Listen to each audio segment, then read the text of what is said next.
दोस्तों, जहां एक समय पर भारत को कुछ भी नहीं माना जाता था, तो वहीं आज कनाडा जैसे बड़े और शक्तिशाली देश के खिलाफ खड़े होकर बाकी बड़े देश भारत के पक्ष में दिखाई दे रहे हैं, जिससे हम भारत की अंतर्राष्ट्रीय ताकत का अंदाजा लगा सकते हैं। इस समय भारत अंतर्राष्ट्रीय स्तर पर कितना मजबूत हो रहा है, ये तो हम सब देख ही रहे हैं। तो वहीं भारत दुनिया भर के बड़े बड़े देशों के साथ लगातार अपने संबंधों को भी मजबूत करने में जुटा हुआ है। बात हो रशिया, अमेरिका की या फिर फ्रांस और यूके की, हर तरफ भारत अपनी प्रेजेंस को बढ़ा रहा है। तो वहीं इसी दौरान भारत और यूएई के द्विपक्षीय संबंध भी अब तेजी से रफ्तार पकड़ रहे हैं। जहां अभी हाल ही में खबर आई थी कि भारत और यूएई डॉलर को छोड़कर लोकल करेंसी में ट्रेड करने पर सहमति जता चुके हैं, तो वहीं अब इनकी ट्रेड से जुड़ी कई और महत्वपूर्ण खबरें निकलकर सामने आ रही है और इसी के तहत कई तरह की डील इन दोनों ही देशों ने साइन की है, जिनको आज की इस खास वीडियो में हम विस्तार से जानने वाले हैं। इसीलिए वीडियो को अंत तक जरूर देखिएगा। साथ ही अगर आपने हमारे चैनल को अभी तक सब्सक्राइब नहीं कर रखा तो नीचे दिए गए सब्सक्राइब बटन को प्रेस कर बेल आइकन जरूर दबा लें, जिससे हमारी आने वाली डेली ऐसी वीडियो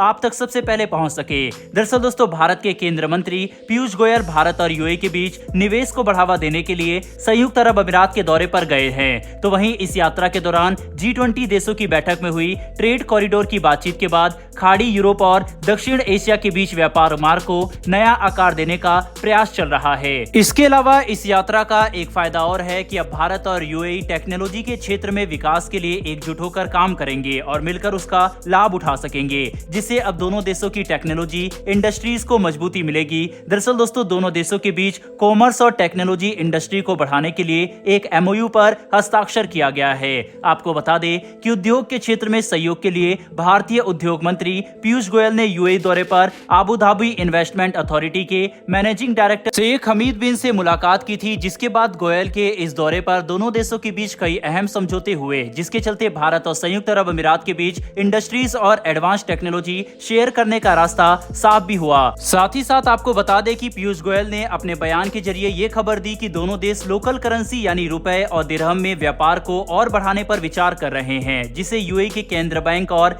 RBI के एफर्ट से चालू किया गया है। साथ ही उन्होंने बताया कि उन्होंने अभी हाल ही में RBI और केंद्र बैंक के साथ चर्चा पूरी की है और वे इस बात पर सहमत हुए हैं कि अब वे उद्योग और बैंकर्स के साथ मिलकर रुपया दिरहम व्यापार को और अधिक तेजी से और बड़े पैमाने पर ऑपरेट करने के लिए काम करेंगे, जिससे भारत और यूएई के बढ़ते संबंधों का साफ अंदाजा लगाया जा सकता है। साथ ही साथ जहां एक तरफ यूएई और भारत अपने ट्रेड के लिए डॉलर के इस्तेमाल को खत्म करके लोकल करेंसी को बढ़ावा दे रहे हैं, तो वहीं पर ऐसे और भी कई देश हैं जिन्होंने डॉलर के यूसेज को खत्म करने का बड़ा फैसला लिया है। जी हां दोस्तों, चाइना और रशिया जहां एक तरफ लगातार पूरी दुनिया में डॉलर के यूज को खत्म करने के लिए देशों को मैनिपुलेट कर रहे हैं, तो वहीं पर इन देशों से प्रभावित होकर कई देश डॉलर के इस्तेमाल को खत्म कर चुके हैं और कई अब खत्म करने की इस मुहिम से जुड़ने लगे हैं। बात करें इराक की, जो अभी तक का लेटेस्ट देश है जिसने डॉलर के इस्तेमाल को अपनी कंट्री में बैन करने का एक बड़ा फैसला ले लिया है। दरअसल दोस्तों, इराक के टॉप फाइनेंशियल पॉलिसी मेकर्स द्वारा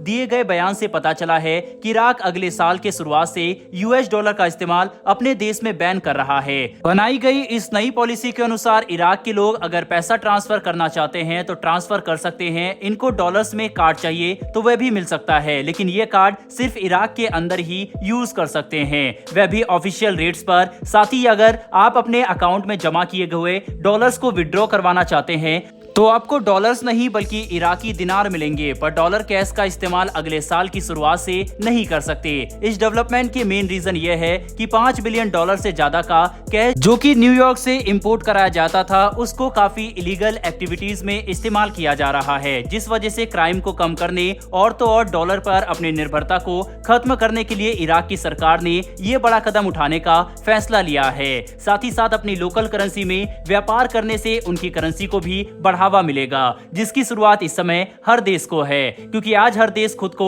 आगे बढ़ाना चाहता है, जिसके लिए डॉलर पर अपनी निर्भरता खत्म करना एक महत्वपूर्ण कदम होगा। तो वहीं पर इस उद्देश्य से चीन, रूस और भारत समेत ब्रिक्स की कंट्रीज भी एक नई करेंसी लॉन्च करने पर विचार कर रही है, ताकि आने वाले टाइम में डॉलर्स पर अपनी डिपेंडेंसी हर देश खत्म कर दे और एक कॉमन करेंसी का इस्तेमाल करके हर देश को इक्वल इंपोर्टेंस और पोजीशन मिले, जिसमें अब इराक भी जुड़ चुका है, क्योंकि ग्लोबल डेवलपमेंट की तरफ एक बहुत बड़ा कदम है। वैसे दोस्तों, आपके हिसाब से क्या भारत को भी यूएई के अलावा और भी देशों के साथ अपनी लोकल करेंसी में ज्यादा से ज्यादा व्यापार करना चाहिए या फिर नहीं? क्योंकि अगर भारत और भी देशों से अपना व्यापार रुपए में करता है तो इससे अमेरिका पर काफी ज्यादा प्रभाव पड़ेगा और इससे हमारे रिलेशन भी खराब हो सकते हैं। ऐसे में आपकी इस पर क्या राय है, कमेंट बॉक्स में लिखकर जरूर बताइएगा। साथ ही अगर आपको ये इन्फॉर्मेशन और वीडियो पसंद आई हो तो वीडियो को लाइक करके हमारी आने वाली डेली ऐसी वीडियो के लिए चैनल को सब्सक्राइब कर बेल नोटिफिकेशन को जरूर दबा लें। फिर मिलेंगे ऐसी एक नई वीडियो के साथ। धन्यवाद। जय हिंद।